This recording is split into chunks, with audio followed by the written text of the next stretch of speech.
the most important factor in the top nations, take the top 20 nations, in their world ranking is going to be how they perform at the World Cup and the Olympic Games.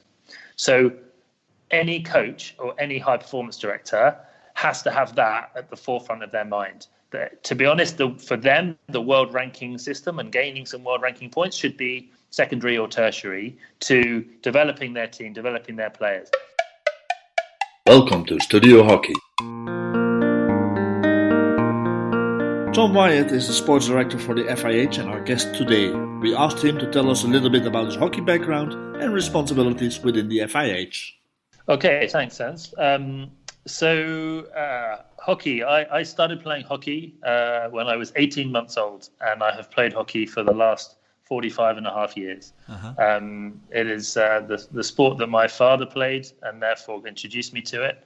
And I was fortunate enough to travel all around the world. I played for Great Britain and England for 8 years, 2 Olympic and World Cup cycles, and I thoroughly enjoyed it. And for me, it's the greatest sport. When I finished playing internationally, indeed, when I finished playing hockey internationally, unfortunately, I needed to earn a living. And at that time, this is in the early 2000s, working in hockey wasn't really an option. So I stayed within sports. I had spent 6 years working for Accenture, the management consultancy, while I was playing hockey. So I had an interest in business, but also in the business of sport. So I spent 15 years working for a sports marketing agency in London, but working on global campaigns. Was lucky enough to work on campaigns around the Olympic Games, around various Rugby World Cup, around the English Premier League. So lots of different sports for lots of different brands. And I ended up running that agency, 50 or 60 people in London. And then when I came in and was looking for a new challenge, a change, a year or so ago, an old playing colleague of mine, David Lucas, who's my predecessor in this role, who I'd kept in touch with, he announced that he was moving to the IOC. So an opportunity came up here at the FIH, and the chance to work in hockey, to bring some experience from outside of hockey and bring it into the sport that I know and love and had continued to play was too much to pass up. So we moved the family out here. It's very nearly a year ago now. I started at the beginning of April. And my responsibilities are primarily for everything that happens on the field of play. So athletes, officials, the rules, the regulations, the playing surface, the sticks, the equipment. And I work very, very closely with Mike Joyce, the development director, on how we grow the game of hockey globally. So my responsibilities, I guess, go from top to bottom, from the elite game all the way down through to grassroots and the development of the game. As sport director, a number of the topics we're going to discuss today come under my remit. So when you're talking hockey with a couple of hockey enthusiasts, and some might even say hockey nerds, you're in the rush of talking for hours and hours, but we don't have that time. Because we have so many innovations, and some are new and exciting, and sometimes they're annoying. But today, let's limit the talk to 4 topics. So we will not be talking about a new anti-doping program, or that has been agreed to by the FIH. But we will also not be talking about the progress into developing dry artificial turf before 2024. Instead of today's water-based pitches. We will not be talking about gender equality in our sport. We will also not be talking about the launch of the FIH Pro League. A success according to some, a disaster according to some others. We will not be talking about what I feel a little bit poor launch of the FIH.live platform and difficulties in getting hockey on TV around the world. But if you're interested in any of these topics, make sure that you subscribe to our podcast, because these will be addressed in future podcasts. But so for today, we will limit ourselves to 4 topics. Main topic for me today will be the new global ranking, which we're going to launch anytime soon. And normally, I think if I read the press release right, should be launched by January of 2020 into the public, I guess. Changes in the qualification process towards World Cup qualification or Olympic qualification. Third topic is I read that you're going to make the continental championships more important. But the fourth topic, and let's start with that one, is the FIH Series. So we've been through recently the death of the Champions Trophy, the Champions Challenge, the Hockey World League, and now its successor, the FIH Series. We're all still a little bit in mourning for the demise of the Champions Trophy, which has been a legendary event for all these years. Even though these last couple of years it has lost most of its glory due to some poor choices. But it gets replaced by the new FIH Pro League, which at least has the potential to build a legendary reputation for itself as well. The idea behind the Hockey World League and its successor, the FIH Series, was to provide a second pathway for lower-ranked nations to glory and to the ultimate dream of participating in a World Cup or the Olympics. Noble idea, according to me, even though the execution of the idea with the initial Hockey World League was not all that. It was way too complicated and with poor marketing, so few really understood its purpose. However, the new FIH Series was a big improvement, simplified and still serving the same purpose. And the idea behind of all this was a valid one. It worked. So last summer we all witnessed the fairy tale of the Irish women who were not even considered an outsider for the Women's World Cup in London, but they qualified through fighting through the Hockey World League.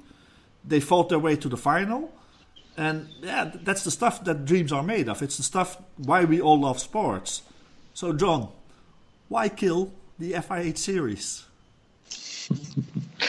Well, thank you for that introduction, Ernst, and giving us your view on some of the changes that have been made. It is obviously my view. Yeah, absolutely. Of course, and all views are valid. And obviously, our role as the FIH is to take into consideration all of those views.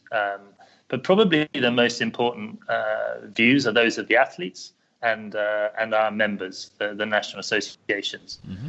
And as you've said, both the World League and the Hockey Series, or the FIH Series as it has become, was introduced in order to provide opportunities for all nations to participate. We want to encourage, one of our obvious aims is to encourage participation between international teams, to gain world ranking points. Mm-hmm. Because often world ranking points allows them to unlock funding at a local level or through their government or through their sponsors or their national Olympic committees.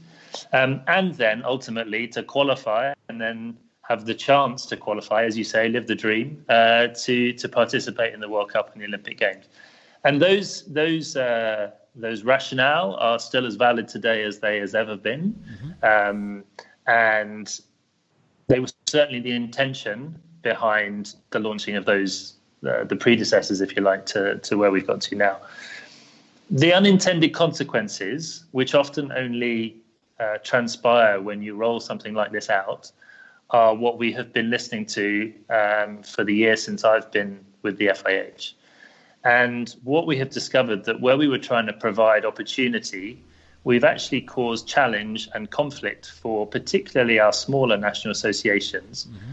because they simply are unable to fund and to afford to go to more than one competition on an annual basis. It's mm-hmm. Unfortunately, that's the reality of smaller nations. Mm-hmm. And the way that the series open and now the series finals fall, they actually clash with existing tournaments that happen at a continental level. So, as you know, in the odd years, we have the continental championships.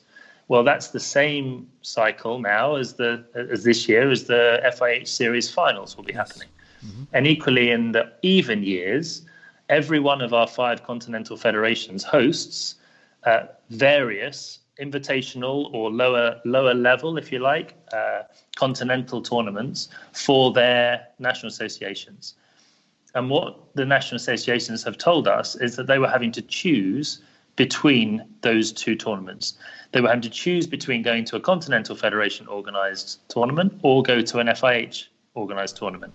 And because the world ranking system, which as you, I'm sure, understand in great detail, is a tournament-based system, And therefore, the only way of gaining world ranking points is to attend FIH ranking tournaments.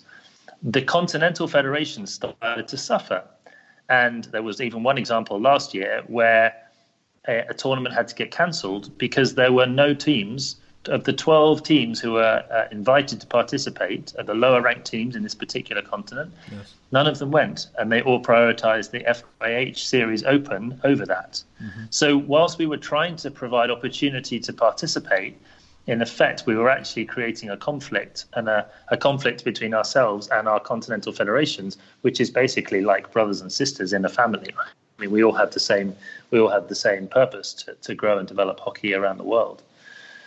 So it is not a case for me of, to use your word, killing the series or killing the World League. This is more about listening to our members, listening to our athletes, and providing opportunities that continue to allow them to participate, encourage participation, both in events, but also in individual test matches and smaller tournaments, where, and we'll come on to this, but the reason why we've announced these 3-4 things at the same time is that they are all interlinked. Yes. Because if the only way of gaining world ranking points, for example, is to participate in an FIH tournament, then clearly we have to provide FIH tournaments in order for teams to earn world ranking points. Well, that's going to change. And all test matches, all capped test matches, official test matches, there will now be world ranking points available from the beginning of next year. So actually, by freeing up the calendar, we're doing two things. One, we are giving oxygen and giving life to our continental federation events. Mm-hmm. And secondly, we're freeing up the calendar so that national associations can organize their own international tours, matches, little tournaments, whereby they can participate, play against other nations. They can gain world ranking points, and ultimately that can lead to the growth of the game in their nation, and also the qualification through to World Cups and Olympic Games. And to come on to the final point, and I'm sure you'll have follow-up questions, but the way that we are enhancing the importance of the continental championships, as we've announced, is that the qualification to World Cup and to Olympic Games and to the qualification events for those big tournaments will now happen through the placings that you end up in a continental championships.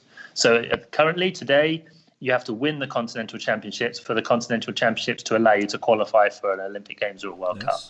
In the future, it'll be the winner will continue to get through, but there will also be places in the qualification events which will again come through that continental championship final position, if you like. Okay. So it might be that the top 3 teams actually coming in the top 3 becomes very important. You could win it and go straight through, or you come second or third and you go through to the continental to the qualification event. Yeah. So it raises the profile and the importance of the continental championships.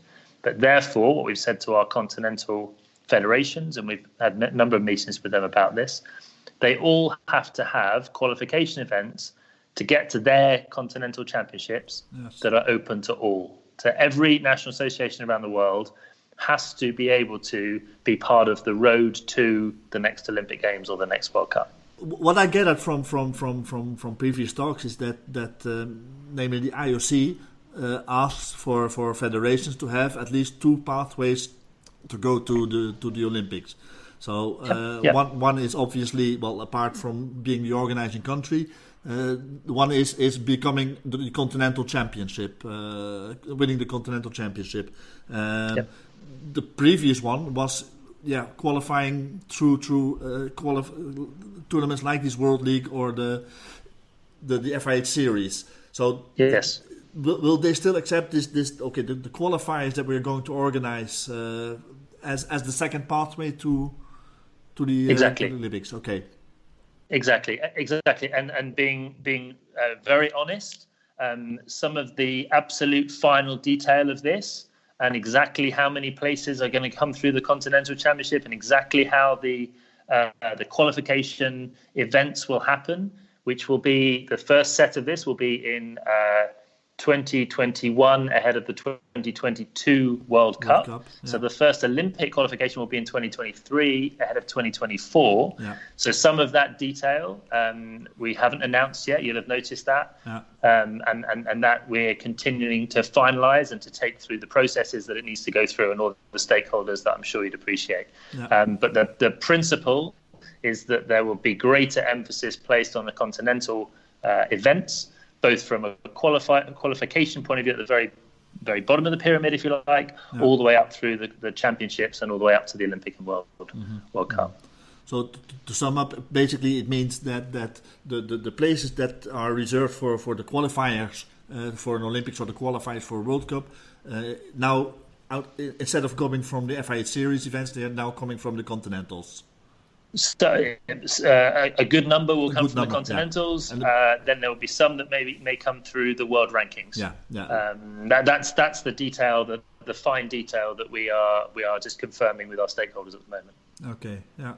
So but that basically answers a lot of the questions already. The one that is most interesting to me is then obviously where are we going with the global ranking? Yes. I'm sure that you've seen that I've been pretty vocal in opposing the current global ranking, which I consider to be really unfair. So I'm really happy that there's going to be a change. I like the idea that we're going to do match-based instead of tournament-based. But can you explain already a little bit more in detail which direction we are going? Of course. So, and my starting point is that the current tournament-based system, whilst it has a number of flaws, not least it is incredibly complicated and difficult to understand. Yeah. It also has, in my view, a little too much subjectivity around the calculations, the continental weightings for one continent over another.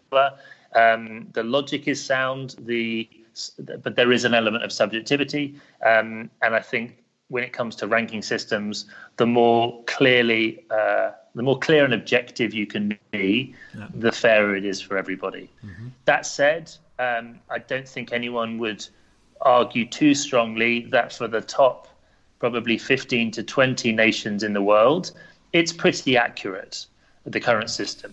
You know, the teams in the top, there may be obviously there's a little difference, but one up, one down, but there's, it's not like when we have a World Cup or Olympic Games, we suddenly have vastly. I mean, it's sport, right? So we want to have some upsets. We want to have some lower ranked nations beating some higher ranked nations, but I don't think anyone looks at the current ranking system for that top 15 to 20 and says it's vastly wrong. However, when you get below that, the biggest issue with the current system is that because it's only in FIH tournaments where you can win ranking points, and if you are at a lower level in the ranking system, you might only enter one rankings tournament every 2 years, or in some cases every 4 years.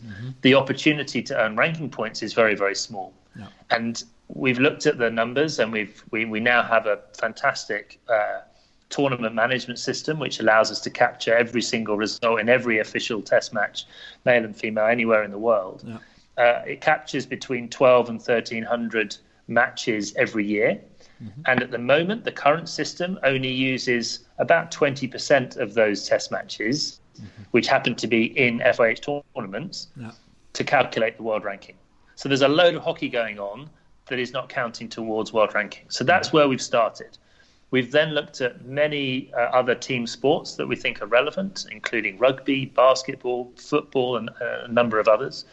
And most of them now use a match-based system. Not to say that because they're doing it, we should do it, but there seems to be a body of evidence that it's a fair and equitable system. Yes. So we have developed an algorithm over the last 6 months with, I have to say, although I do enjoy maths, I have some far more intelligent mathematicians and IT people within the FIH. And we have developed an algorithm that we have now tested, and we're using the period from the end of the Rio Olympic Games, so October 2016, until the 1st of January this year, so 2.5 years of results, over 2,500, nearly 3,000 match results, to test this algorithm, to test the system that we think will result in a much fairer system. The really good news is it means that we have, just using that model, it increases the number of nations that are ranked, because there are teams out there who are playing each other, playing other international matches, but they're not playing in tournaments. So that's a very positive thing, because even if you're ranked in 85th in the world, if you can demonstrate improvement, then you have a chance of gaining and unlocking some funding. Exactly. So where we are with the system is we have enough confidence in the new system and the new algorithm to have announced, as you saw last week, to present it. I presented it to the executive board. I also took all of the Continental Federation CEOs through it. And there is unanimous agreement a match-based system is the right way to go. The model at the moment, I'd say, is probably about 90% of the way there. So what we are doing is we are going to continue to test slightly different tweaks to the algorithm based on the number of points maybe you could give to it for a win versus a draw, or the importance of a match in the World Cup versus a match in a test match or in a Four Nations tournament, because the system takes into account how important each match is. So we can.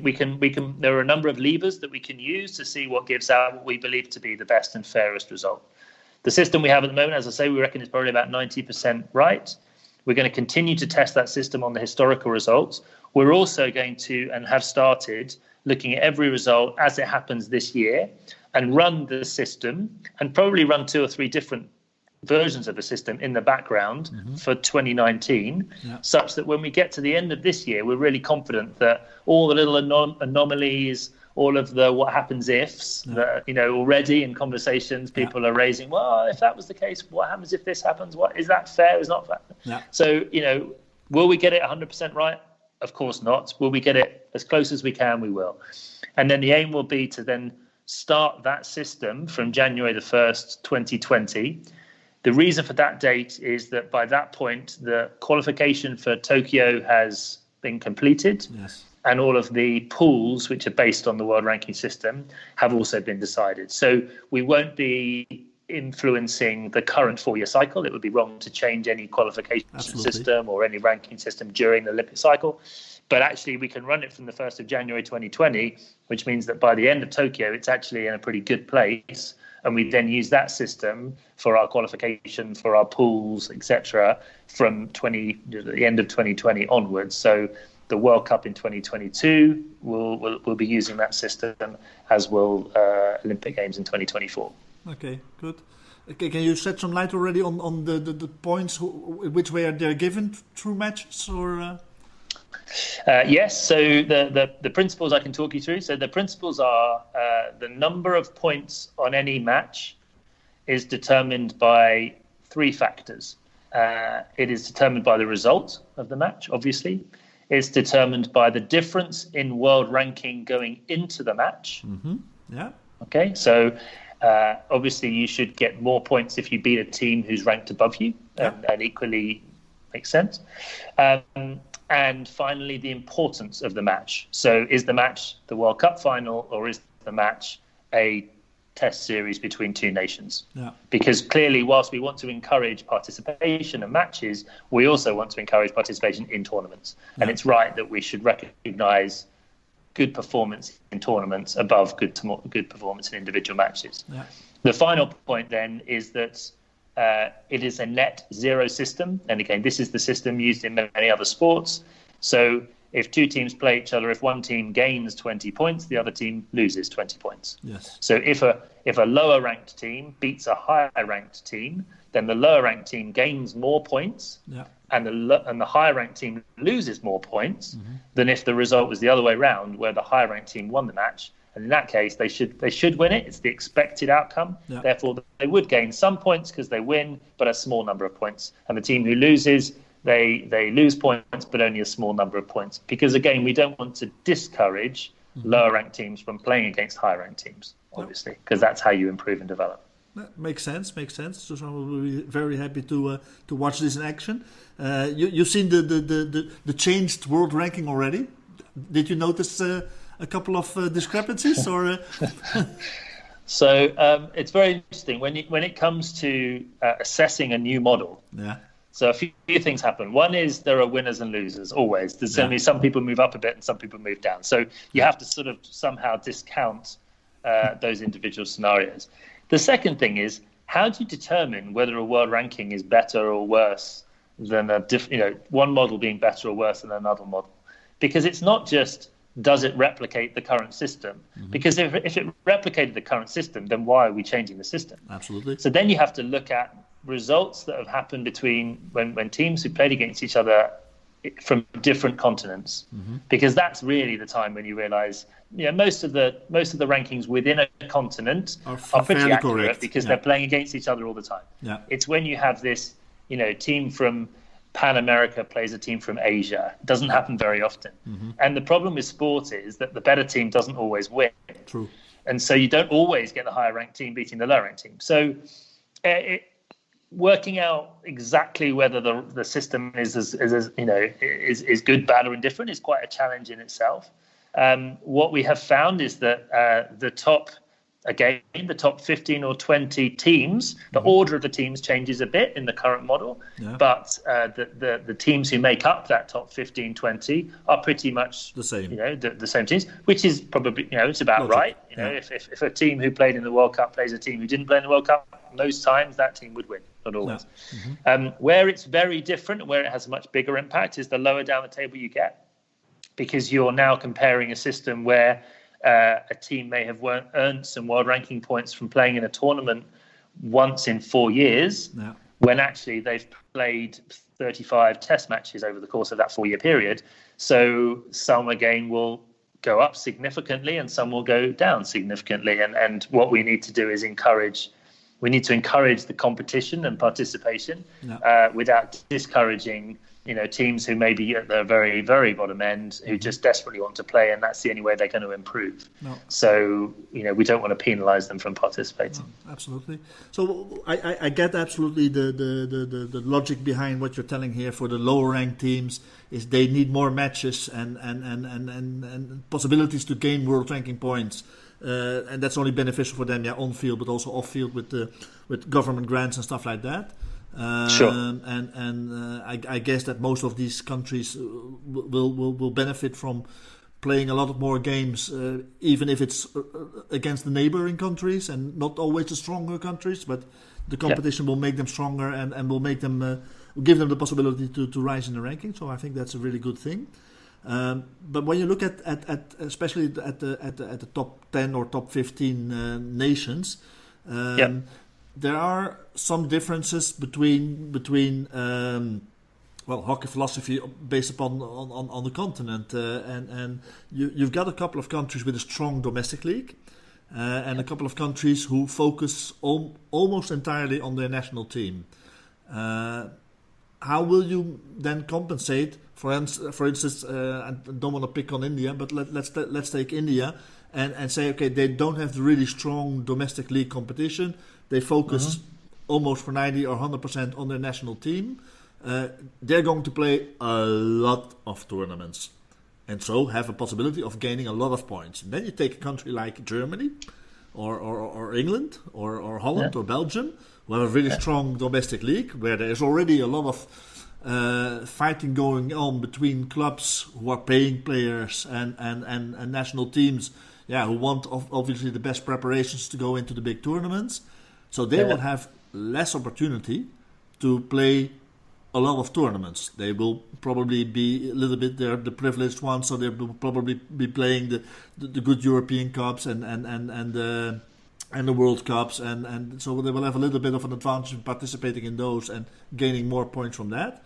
But probably will have less time to be doing Four Nations or other kinds of invitational tournaments where you can gain world ranking points in this system. Sure. Is there a way that you're going to balance that out, or is that just fact of life and Europe will have to deal with it? No, they are very good points, and we've discussed these at length. I think the two, well, there are a number of points, but purely by participating doesn't guarantee you gaining points. Is the first point. So, yes, if you play 10 games, you have the opportunity to win points in those. You also have the opportunity to lose points in those 10 games. So there's a risk reward there. Yeah. But look, we want to encourage participation. If this means that some teams who are able to participate in many more competitions, then that's a good thing. The second thing is that the weighting that is applied to playing in a if you like, a more official tournament versus a test match or a Four Nations tournament means that actually the number of points you could gain from playing smaller tournaments against a small number of teams is significantly less than doing well in a World Cup, for example. So, what is not possible to model, but is possible to have conversations with people, which is what we've done and are doing, is how this will change the philosophy of coaches and performance directors in setting their national team program. Yes. Because all we can currently model on is a behavior which is based on tournament-based world ranking system, right? So it isn't actually possible to do this through a mathematical model. What it is possible to do is go and speak to people and speak to coaches and say, well, explain the model and then say, what might you do? Would you go and play 3 friendlies against your local neighbour because you thought you had a chance to do this? How would it impact on that? The most important factor in the top nations, take the top 20 nations, in their world ranking is going to be how they perform at the World Cup and the Olympic Games. Yeah. So any coach or any high performance director has to have that at the forefront of their mind.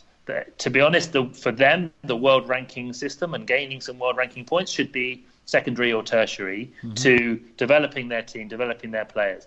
There was an example in football, actually, a number of years ago, where I think it was Poland qualified for a World Cup, and their world ranking was such that they were going to be seeded in one of the pools. Yeah.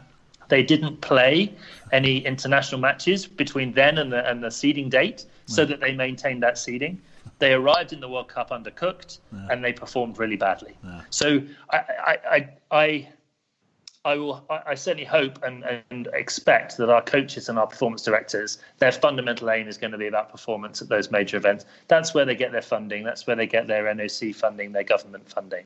And ultimately, that's where they're going to gain most world ranking points, is by performing well at the big tournaments. So they're good points. The question has been raised similar to that which you've raised, which is around, does it advantage richer nations versus poorer nations because they can play more? But that's why the net zero point system works, because yes, you could play more, but you might lose more as well. So it's not necessarily only a positive. Well, you can choose who you play, of course, but yeah. You could, but if you play teams who are lower ranked than you win even smaller number of points. You know? No, agreed. But yeah, look, I'm also very aware, and I remember it from my playing days. If there is a way of a coach or a player or finding a loophole in a system, they'll find it, and we'll have to develop that over the years and close those loopholes as we find them. But we're finding many in our modelling, and we're confident we're going to be in a good place come the end of the year. Yeah. Okay. Good.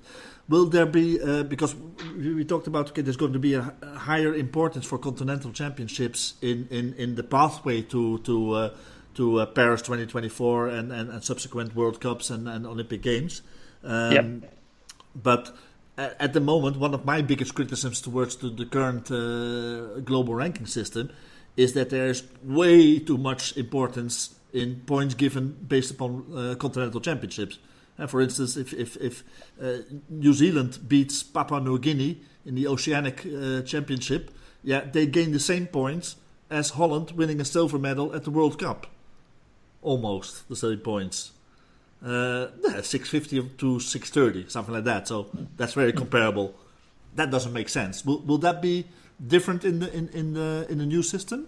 So where countries like Argentina, basically almost certain to be a Pan Am champion, 3 out of 4 events, they gain 3 out of 4.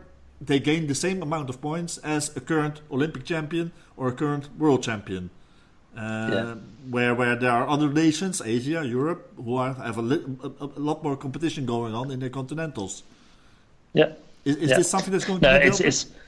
It's exactly the reason for moving to a match-based rather than a tournament-based system. And Ernst, you could also have said Champions Trophy, which is an invitational tournament. Why are there world ranking points on Champions Trophy?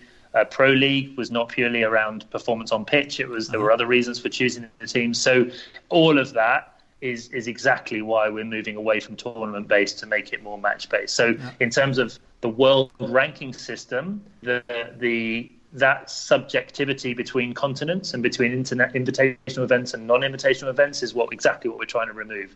What we are, however, trying to do is place a greater importance on performance in continental championships in terms of qualification or access to qualification tournaments, which has gone down obviously very well with our continental federations. Okay. Can you name one country who was a big surprise in the new world ranking? No. No. It's not a new world ranking yet. It's still a model. It's still a model. I get that. I hope so. And look, we won't get everything right. No. But we're always trying to get things as right as we possibly can. So thank you for your continued interest and support in hockey, and look forward to speaking to you soon.